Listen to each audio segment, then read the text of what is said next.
মিয়ানমারের পারমাণবিক উচ্চাকাঙ্ক্ষা নিয়ে আন্তর্জাতিক অঙ্গনে আলোচনা ক্রমেই বাড়ছে। দেশটি রাশিয়ার সঙ্গে একটি ছোট মডিউলার রিঅ্যাক্টর নির্মাণের চুক্তি করেছে, যা একদিকে তাদের জ্বালানি চাহিদা মেটানোর ইঙ্গিত দেয়, অন্যদিকে এর গোপনীয়তা ও সম্ভাব্য দ্বৈত ব্যবহার নিয়েও উদ্বেগ তৈরি হয়েছে। জান্তা প্রধান মিং অং লাইং দাবি করছেন তারা নাকি বিদ্যুৎ উৎপাদনের জন্য রাশিয়ার সাথে পারমাণবিক চুক্তিতে আবদ্ধ হয়েছেন। কিন্তু প্রশ্ন উঠছে, মিয়ানমারের মতো একটি অস্থিতিশীল রাষ্ট্রে যেখানে সেনাবাহিনী ক্ষমতা দখল করে আছে, সেখানে পারমাণবিক চুল্লি নির্মাণ কি কেবলই বিদ্যুতের জন্য, নাকি এটি পর্দার আড়ালে মারণাস্ত্র তৈরির কোনো গোপন ব্লুপ্রিন্ট?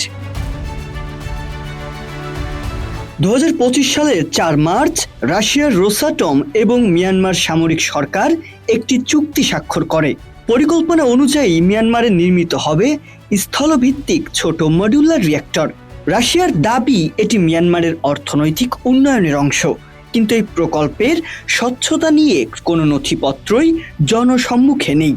এছাড়া পারমাণবিক কর্মসূচি পরিচালনার জন্য গঠিত জাতীয় কমিটির নেতৃত্বে আছেন খোদ জান্তা প্রধান নিজেই। কমিটির সদস্য পদে আছেন দেশের প্রতিরক্ষা মন্ত্রী, স্বরাষ্ট্রমন্ত্রী আর সেনাকর্তারা, যাদের মূল কাজ প্রতিরক্ষা। তারা কেন পারমাণবিক বিদ্যুৎ কেন্দ্রে ছড়ি ঘোরাচ্ছেন?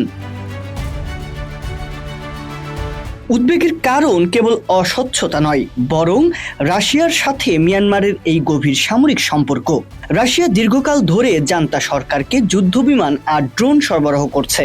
অন্যদিকে ইতিহাসের পাতায় তাকালে দেখা যায় 2010 সালে জাতিসংঘের প্রতিবেদনে উত্তর কোরিয়ার সাথে মিয়ানমারের নিষিদ্ধ পারমাণবিক প্রযুক্তি আদান প্রদানের ইঙ্গিত মিলেছিল, যদিও মিয়ানমার তা বরাবরই অস্বীকার করেছে। কিন্তু সেই পুরনো অবিশ্বাসের বীজ আজও রয়ে গেছে।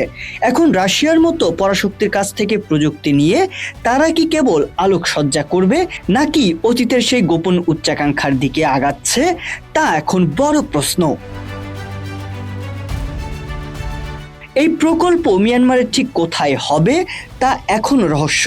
সেটি নেপিদো হোক বা বাংলাদেশের কাছাকাছি কোনো সীমান্ত অঞ্চল, ঝুঁকি বাংলাদেশের জন্য অপরিসীম। 2024 সালে মিয়ানমার থেকে ইউরেনিয়াম পাচারের একটি ঘটনায় আন্তর্জাতিক অঙ্গনে তোলপাড় পড়ে গিয়েছিল। প্রতিবেশী দেশে যখন জান্তা সরকার ভূমিকম্পের ত্রাণ না দিয়ে পারমাণবিক অস্ত্র নিয়ে ব্যস্ত হওয়ার পায়তারা করে, তখন আমাদের নিরাপত্তা তো বটেই, পুরো অঞ্চলের পরিবেশগত বিপর্যয় এড়ানো সম্ভব নয়। বর্তমান পরিস্থিতিতে এটা জোর দিয়ে বলা সম্ভব নয় যে মিয়ানমার এখনই পারমাণবিক বোমার মালিক হতে যাচ্ছে, তবে এটাও নিশ্চিত যে মিয়ানমার পারমাণবিক শক্তির এমন এক পথে পা বাড়িয়েছে যা সম্পূর্ণ সামরিক নিয়ন্ত্রণে।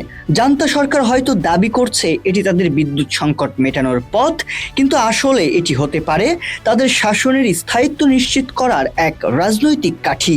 আন্তর্জাতিক সম্প্রদায় যদি এই অস্বচ্ছ কর্মসূচির ওপর কঠোর নজরদারি না বসায়, তবে অদূর ভবিষ্যতে আমরা সম্ভবত দেখতে পাব মিয়ানমার জান্তার হাতে থাকা এক মারণাস্ত্র যা পুরো দক্ষিণ এশিয়াকে জিম্মি করে ফেলেছে।